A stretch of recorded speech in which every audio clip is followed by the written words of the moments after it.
Hello everyone, welcome to SP with biology classes.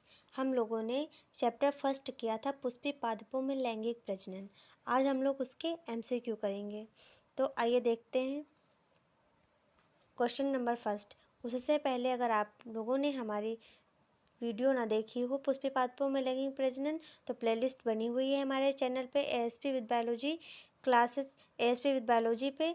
तो उस पर जा कर के हमारे चैप्टर को देखिए, आपको अच्छे नोट्स प्रोवाइड होंगे वहाँ पे और टॉपिक समझ में आ जाएगा। जो कुछ भी ना समझ में आए तो उसे हमें कमेंट करके बताइए, हम आपको दोबारा से क्लास को प्रोवाइड कराएंगे। पहला क्वेश्चन देखते हैं, युग्मक बनने की क्रिया को क्या कहते हैं? युग्म जनन कहते हैं, युग्मक जनन कहा जाता है। तो आंसर बी सही है। अंडजनन अंडाणु बनने की प्रक्रिया को कहा जाता है कायिक विभाजन। जब वेजिटेटिव रिप्रोडक्शन, जब किसी पौधे में काट करके अलग लगाया जाता है उसको क्या कहा जाता है? कायिक विभाजन कहा जाता है। तो यहाँ युग्मक को पूछा जा रहा है तो युग्मक जनन कहा जाएगा। आंसर बी राइट है। सेकंड देखेंगे, पुष्पी पौधों के भ्रूण पोष में कितने गुणसूत्र होते हैं? जो पुष्पीय पौधा होता है, जो उसका भ्रूणपोष होता है, वो कैसा होता है? तो वो 3N होता है। क्या होता है? ट्रिप्लॉइड होता है। नेक्स्ट क्वेश्चन है, एक अर्धसूत्री कोशिका विभाजन से कितने नर युग्मक बनते हैं? जब एक हैप्लॉइड कोशिका क्या क्या होता है? अर्धसूत्री विभाजन होता है। तो उससे कितने युग्मक बनते हैं? तो उससे 4 युग्मक बनते हैं। नेक्स्ट देखते हैं, दोहरा निषेचन में भाग लेने वाले कुल केंद्रक की संख्या कितनी होती है? तो कुल केंद्रक कितने होते हैं? 5 होते हैं। हवा के द्वारा परागित होने वाले फूलों को क्या कहते हैं? तो हवा यानी कि वायु, तो वायु परागित कहते हैं। कहीं भी हवा के द्वारा परागण होता है तो उसको क्या कहा जाता है? वायु परागण कहा जाता है। अगर पानी के द्वारा हो रहा है तो उसको जल परागण कहा जा रहा है। अगर फूल के माध्यम से होता है तो उसको फूल परागण कहा जाता है। तो वहाँ यहाँ वायु के द्वारा हो रहा है तो वायु परागित यानी कि वायु परागण कहा जाएगा। एंडोस्पर्म क्या होती है? एंडोस्पर्म क्या होती है? भ्रूण होता है। जैसे ये एक एम्ब्रियो हो गया या फिर एक मैंगो ले लो, तो इसकी जो सबसे अंदर की होगी उसको क्या कहेंगे? भ्रूण कहेंगे, एम्ब्रियो कहेंगे। तो एंडोस्पर्म मतलब इन अंदर की, उसको कहेंगे एंडोस्पर्म। भ्रूण को एंडोस्पर्म कहा जाता है। स्तनधारी के शुक्राणु के मध्य भाग में क्या पाया जाता है? स्तनधारी का जो शुक्राणु होता है उसके मध्य भाग में क्या पाया जाता है? तो मध्य भाग में, जैसे शुक्राणु हुआ तो उसके मध्य भाग में जो था वो क्या पाया जा रहा था? हम लोगों ने पढ़ा था तो माइटोकांड्रिया पाया जा रहा था।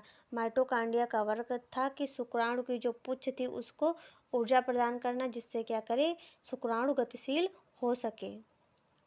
अगला क्वेश्चन देखते हैं, अणु नमीले पुष्प निश्चित रूप से होते हैं। क्या होते हैं? स्वपरागित परपरागित दोनों होते हैं। इनमें दोनों प्रकार का परागण पाया जाता है। तो ए और बी दोनों सही होंगे।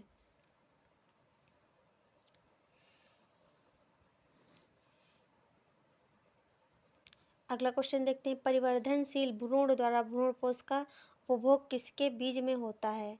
तो किसके बीज में होता है? मटर के बीज में होता है। हाइड्रिला में रंध्र कहाँ पाए जाते हैं?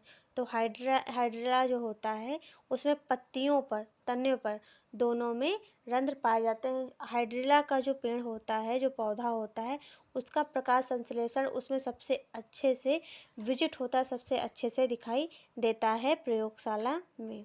अगला क्वेश्चन देखते हैं, नारियल में तरल एवं गद्देदार पदार्थ जो होता है वो कहाँ पाया जाता है? तो आंसर बताइए। तो भ्रूण पोष में सबसे तरल एवं गद्देदार पदार्थ पाया जाता है। आधुनिक भ्रूण विज्ञान के जनक किसको कहा जाता है?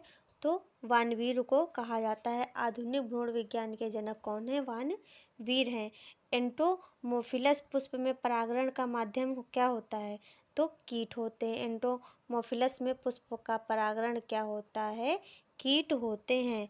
मनुष्य की प्राथमिक शुक्राणु कोशिकाओं में प्राइमरी स्पर्मेटोसाइट में ऑटोसोम की संख्या कितनी होती है? तो 44 होती है। नेक्स्ट देखेंगे, निम्न में से कौन कीटभक्षी पौधा है? तो कीटभक्षी पौधा कौन से हैं? ड्रोसेरा नेफेंथिस दोनों है। ड्रोसेरा नेफेंथिस दोनों है। तो ये लोग कीट भक्षण यानी कि ये जो पौधे होते हैं वो कीट का भक्षण नाइट्रोजन की कमी की वजह से ये कीड़ों मकोड़ों को खाते हैं, अपनी सुगंध के द्वारा अपने अंदर फंसा करके इनको खाते हैं। अगर आपको हमारी क्लास अच्छी लगे तो ज़्यादा से ज़्यादा शेयर करें, लाइक करें, सब्सक्राइब करें और नोटिफिकेशन बटन को ऑन करें। Thanks for watching. मिलते हैं नेक्स्ट क्लास में।